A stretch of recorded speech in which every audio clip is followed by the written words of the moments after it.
Assalomu alaykum hurmatli podpischilarim. Qaranglar, sizlarga bir narsa aytib beraman. Bundan 4 oy oldin bitta bloger bilan ko'rishib, rasmga tushmoqchi bo'lganimda menga qaramasdan ketib yuborgan. Men juda xafa bo'lganman, to'g'risi. Odam qilgan ishni odam qiladi. Bir kun men ham podpischim ko'p bo'lsa odamlarga yaxshilik narsa ulashaman deb birosa niyat qildim bo'ldi. Ko'ryapsizlar, Alloh o'z uyiga chaqirib meni shu narsalar bilan taqdim etdi. Qaranglar do'stlar, bu narsalarni o'ylamaganman. Shuncha podpischigim bo'lsa ham men reklama olmasdan xalqqa yaxshi narsa, Allohning yo'lida nimalar mo'jizalarda bo'lishini ko'rsatib ketyapman. Bironta reklama olmadim. Hali do'stlar, mening dadam 50 dan oshib bitta mashina minmagan. Men harakat qilishim kerak. Farzandman. Ota-onam meni bekorga o'stirmadi. Mana dadamga shunaqa mashinalar mindirgim kelardi. Qaranglar, mana mashinalarni. Hammani otasiga shunaqa mashinalar minish nasib qilsin do'stlar.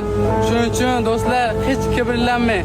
Odam qilgan ishni odam qiladi. Mana ko'ryapsizlar, Dubaydaman hozir. ChatGPT'ga ham, Google'ga ham yozib ko'ringlar.